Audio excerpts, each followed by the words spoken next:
നമ്മുടെ കർത്താവായ യേശു ക്രിസ്തുവിൻ്റെ ധന്യനാമം വാഴ്ത്തപ്പെടട്ടെ. ആത്മമിത്രം സഹകാരികൾക്ക് കർത്താവിൻ്റെ നാമത്തിൽ വന്ദനം അറിയിക്കുന്നു. ഇന്നലെ ഞാൻ കർത്താവിൻ്റെ ജനനം സംബന്ധിച്ച് പാഠം പറഞ്ഞു.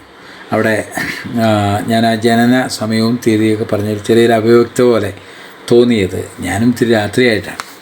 അപ്പോൾ അതൊന്ന് ക്രമപ്പെടുത്തിയിട്ട് ഞാനൊരു മുഖവര പോലെ പറഞ്ഞതാണ് കർത്താവിൻ്റെ ജനന കാലഘട്ടത്തിൻ്റെ കാര്യം. അത് ഞാൻ പറഞ്ഞതുപോലെ ഓപ്പൺ ബൈബിളിൻ്റെ ക്രമത്തിൽ നിന്നാണ് ഞാനത് ആ കാലഘട്ടം പറയുന്നത്.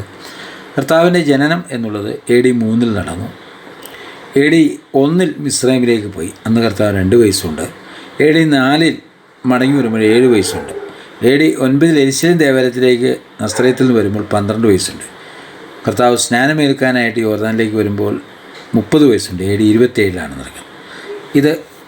ഇത് മനസ്സിൽ വെച്ചിട്ടാണ് ഇനി നമ്മൾ ആ പാഠം ബാക്കി പറയും. യേശുവിൻ്റെ ജനനത്തെക്കുറിച്ച് പറയുന്നത് യെശയ്യാവ് 14:7 എല്ലാവർക്കും അറിയാം പ്രവചനം. ഇതിൽ മത്തായിയുടെ സുവിശേഷം 1:21 നിവർത്തി കർത്താവിൻ്റെ ജനന സ്ഥലം എടുത്തു പറയുന്ന സ്ഥലം മലാക്കി 5 മീഖ 5:1-3 ജനനസ്ഥലം. മത്തായി 2:1-3 അത് ഉദ്ധരിച്ച് പറയുന്നുണ്ട് നിവൃത്തി. മിസ്രൈമിലേക്ക് പോയി മടങ്ങി വരുന്നതിനെക്കുറിച്ച് ഓശയ 11 മത്തായി 2:15 അത് പറയുന്നുണ്ട് നിവൃത്തി പറയുന്നു. യേശുവിൻ്റെ ജനനകാലത്ത് ഹേരോദ്യ ഭരണം ഇത് അവിടെ സൂചിപ്പിച്ചാണ് ഇന്നലെ. അതെന്തുകൊണ്ട്? ആരാണ് ഹേരോദാവ്? ഒരുപാട് പേർക്ക് അറിയാത്ത ഒത്തിരി പേരുണ്ട്. ഹേരോദാവ് ആരാണ്, ഏത് വംശജനാണെന്നൊക്കെ അറിയാത്ത ഒത്തിരി വിശ്വാസികളുണ്ട്. ഞാൻ ഒത്തിരി ശുശ്രൂഷകൾ ചെയ്ത സമയത്ത് ഞാൻ ചോദിച്ചിട്ടുണ്ട്, ഉത്തരം കിട്ടാതിരുന്നിട്ടുണ്ട്. അതുകൊണ്ടാണ് ഞാനിങ്ങനെ പറയാം. ഹേരോദാവ് ആരാണെന്ന് അറിയണമെങ്കിൽ ഇത് പുറകിലേക്ക് പോകണം. ഉൽപ്പത്തി 25:22-23 റീബേക്ക തൻ്റെ ഉള്ളിൽ ശിശുക്കൾ തിക്കിയപ്പോൾ ദൈവത്തോട് ചോദിക്കാൻ പോയി. ദൈവം ഒരു വാഗ്ദത്തം പറഞ്ഞു, അവിടെ നിന്നിൽ 2 ജാതികൾ ഉൾപ്പെടും, മൂത്തവനെ ഇളയവനെ സേവിക്കും. ആ മൂത്തവൻ നമുക്കറിയാം ഏശാവാണ്. ആ ഏശാവ് വംശജനാണ് ഈ ഹേരോദാവ്.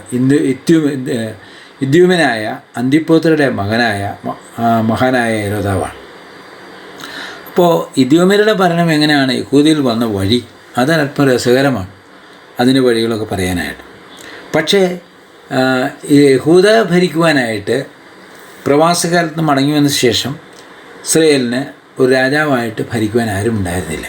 അതിന് മുൻപ് തന്നെ യിരെമ്യാ പ്രവചനത്തിൻ്റെ തന്നെ 22-29 ഏതാണ്ട് BC 609 സിദെക്കീയാവിൻ്റെ ഭരണകാലത്ത് അന്ന് യിരെമ്യാ പ്രവചകൻ ദാവീദിൻ്റെ സിംഹാസനത്തിൽ ഇരിക്കാൻ നിനക്കൊരു സന്തതി ഇനി ഉണ്ടാകുകയില്ല എന്ന് തറപ്പിച്ച് പറഞ്ഞു. അങ്ങനെ ആരും ഉണ്ടായിട്ടില്ല പിന്നീട്. എന്നാൽ പിന്നെ ഇസ്രായേൽ ഭരിച്ചു. ആ ഒരു ഹസ്മോണിയൻ ഭരണകാലം. ഈ ഭരണകാലം എന്ന് പറയുന്നത് ഇസ്രായേൽ 4 സാമ്രാജ്യങ്ങളിൽ ഗ്രീക്ക് സാമ്രാജ്യത്തിൽ മാത്രമേ യുദ്ധം ചെയ്യാത്തുള്ളൂ. ഒന്നാമത്തെ സാമ്രാജ്യമായ ബാബിലോൺ അവരെ അടിമകളായിക്കൊണ്ടുപോയി. രണ്ടാമത്തെ മേദ്യ പാർസ്യ, അതിലും അടിമകളായിരുന്നു. അവർ യുദ്ധമൊക്കെ നടത്തിയിട്ടുണ്ട് അവരുടെ. 3-ാം സാമ്രാജ്യം ഗ്രീക്കായിരുന്നു, അതിനോട് യുദ്ധം ചെയ്തിട്ടില്ല, സന്ധി ചെയ്തിട്ടുള്ളൂ. 4-ാം സാമ്രാജ്യം റോമയാണ്. ഈ 4 സാമ്രാജ്യങ്ങളിൽ അടിമകളായിട്ടാണ് അവർ കഴിഞ്ഞ്. രാജഭരണം അവർക്ക് ഒരിക്കലും ഉണ്ടായിരുന്നില്ല.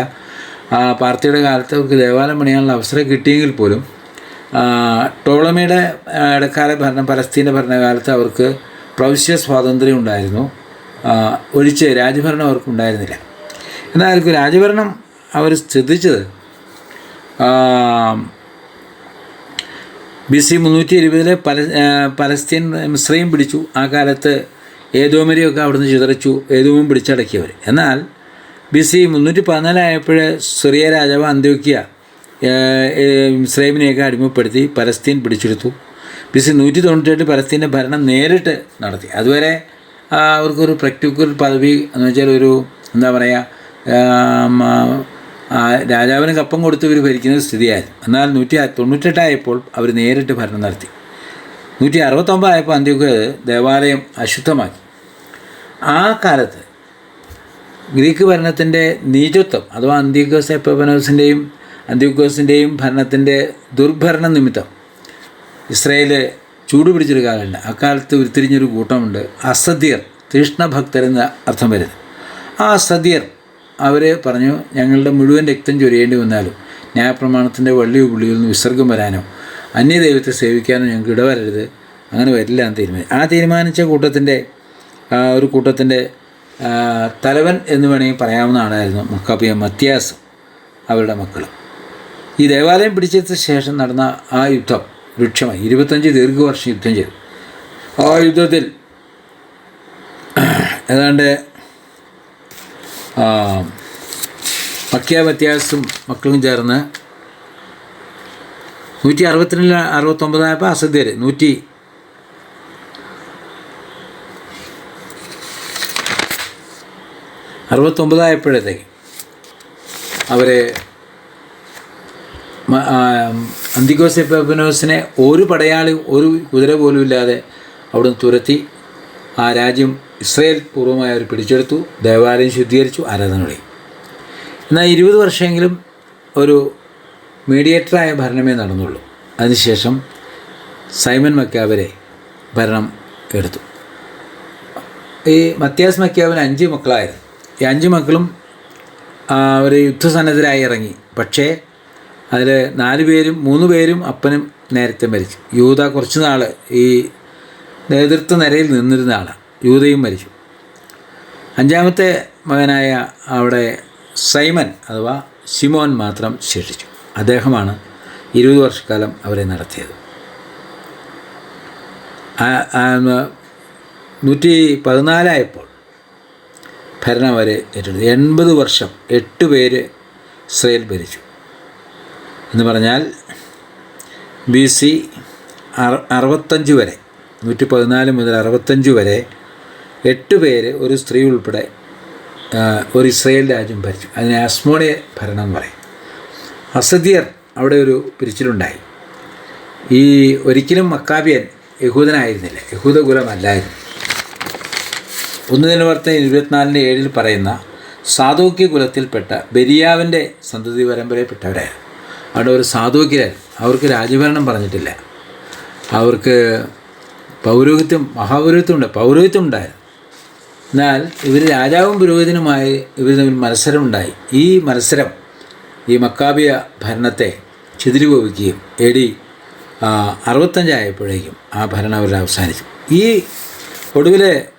ഈ ഭരണത്തിൻ്റെ ഒടുവിലത്തെ കാലത്ത് വരുന്ന ഒരു 80 വർഷത്തിന് താഴെ വരുന്ന കാലത്ത് അവരുടെ വീട്ടിലൊരു നിത്യസന്ദർശകനായിരുന്നു ഈ ഇത്യോമ്യനായ അന്തിപ്പോത്ത്.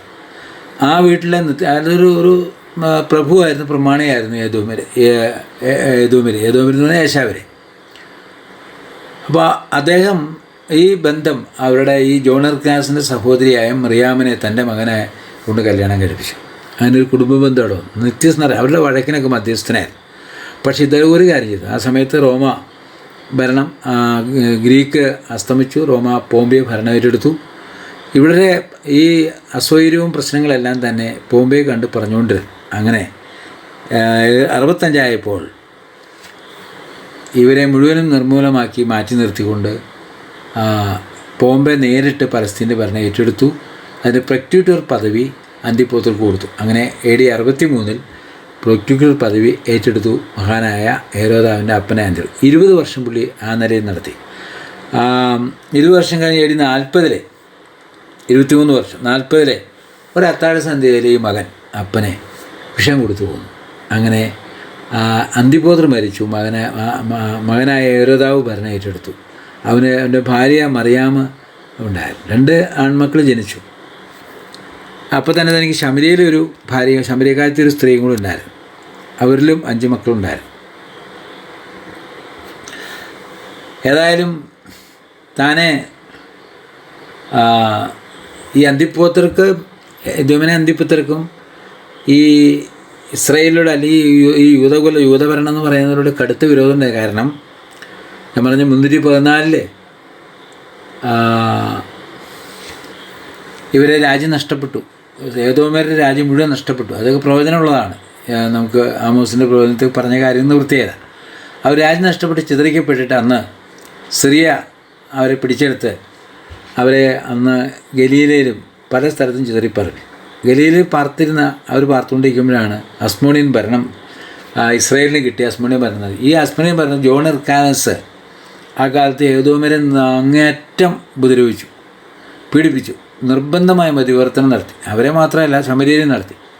അതുകൊണ്ടാണ് ശമരിയയിൽ അല്ലെങ്കിൽ ഗലീല പ്രദേശങ്ങളിലുള്ള യഹൂദന്മാരെക്കുറിച്ച് യാതൊരു മാന്യതയില്ലായിരുന്നു.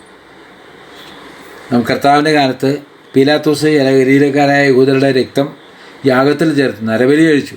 ആർക്കും ഒരു പ്രശ്നമുണ്ട്, ആരും ഒന്നും പറഞ്ഞില്ല. കർത്താവിനോട് പറഞ്ഞപ്പോൾ കർത്താവ് പറഞ്ഞു അവർ മാനസാന്തരപ്പെടഞ്ഞ എല്ലാവരും അങ്ങനെ നശിച്ചു എന്ന് പറഞ്ഞു. അല്ലെങ്കിൽ യഹൂദന്മാർ ഒരാളുടെ ചോരയ്ക്ക് വേണ്ടി എന്തും ചെയ്യും. കാരണം അവിടെയുള്ള യഥാർത്ഥ യഹൂദന്മാരല്ല.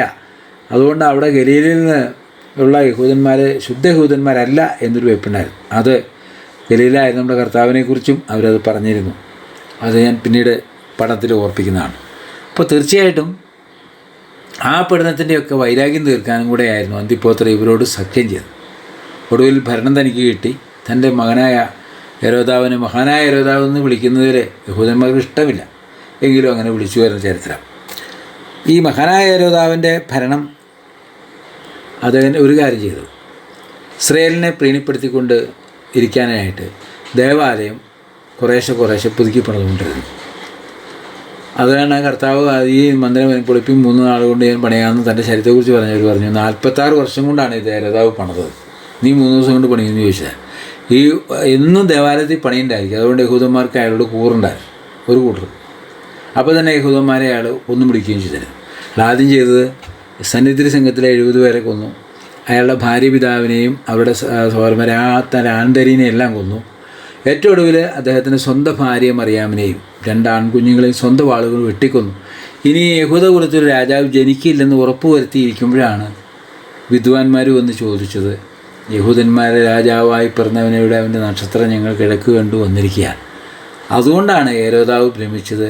യെരുശലേമിലും ഭ്രമിച്ച കാരണം അതാണ്. കാരണം ഒരു രാജാവിന് ജനിച്ചാൽ വരാമെന്ന് അവിടെയുള്ള ആരുടെയും തലയുണ്ടാവില്ല. അതുകൊണ്ട് അവരോട് ചോദിച്ചു, രാജാവ് ജനിക്കുകയാണെങ്കിൽ എവിടെ ജനിക്കും? അവർ വളരെ വ്യക്തമായിട്ട് വന്ന് പറഞ്ഞു, ജനിക്കുകയാണെങ്കിൽ ബേത്ലഹേമിലാണ് ജനിക്കുന്നത്.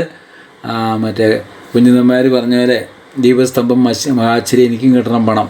ആ വിവരം അവർ നേരെ പറഞ്ഞു. കാര്യമൊക്കെ ശരിക്കും പറഞ്ഞു, പൈസയും മേടിച്ച് ജീവനം കൊണ്ട് പോയി. മശിയെ ജനിച്ച കാര്യമോ അല്ലെങ്കിൽ മശിയെ അന്വേഷിക്കാനൊന്നും ഒരു താല്പര്യം. മശിയെ ജനിക്കുന്നത് കാത്തിരിക്കുന്നവരായിരുന്നു യഹൂദന്മാർ. പക്ഷേ കർത്താവിൻ്റെ ജനനത്തെക്കുറിച്ച് കേട്ടിട്ട് അവർ അന്വേഷിക്കുകയോ മെസ്സിയെക്കുറിച്ച് ചിന്തിക്കുക പോലും ചെയ്തില്ല. അവരെ ജീവനം കൊണ്ട് സ്ഥലം വിട്ടു. ഇതാണ് സംഭവിച്ച കാര്യം. അതുകൊണ്ടാണ് മശിയ എന്നൊരു കാര്യം അവർ ചിന്തിക്കാതിരുന്നത്. ജീവനാണ് വലുത്, അതാണ് കാര്യം. ഇതായിരുന്നു ആ കർത്താവിൻ്റെ ജനനകാലത്തെ യഹൂദ പശ്ചാത്തലവും ഹെരോദാവിൻ്റെ ഭരണത്തിൻ്റെ പ്രത്യേകതയും. അപ്പോൾ ഹെരോദാവ് ആരാണെന്ന് ഞാൻ പറഞ്ഞു. അദ്ദേഹം എന്തുകൊണ്ടാണ് ഇങ്ങനെ ചെയ്തത്? യഹൂദയിൽ ഇനിയൊരു രാജാവ് ഉണ്ടാകരുത് നിർബന്ധം അദ്ദേഹത്തിനുണ്ടായിരുന്നു. അതുകൊണ്ട് യഹൂദ കുലത്തെ മുഴുവനും കൊന്നും മുടിച്ച ശേഷം തൻ്റെ സ്വന്തം ഭാര്യയും ജനിച്ച മക്കളെയും കൊന്നു. ഇനി അവരുണ്ട്. എന്നിട്ട് താൻ പിന്നെ ശമരിയയിൽ തനിക്കുണ്ടായിരുന്ന ഭാര്യയെയും മക്കളെയാണ് മുന്നോട്ട് കൊണ്ടുവന്നത്. എന്നാൽ ഇദ്ദേഹത്തിൻ്റെ കാലത്താണ് കർത്താവ് ജനിക്കുന്നത്. ഞാൻ പറഞ്ഞ പോലെ BC 3 കർത്താവ് ജനിച്ചു. ഇദ്ദേഹത്തെ ഭയന്ന് BC 1 മിസ്രൈമിലേക്ക് പോയി. മിസ്രൈമിൽ 5 വർഷം പാർത്തു. AD 4 മടങ്ങി വന്നു. ഇതാണ് അതിലെ ചരിത്രം.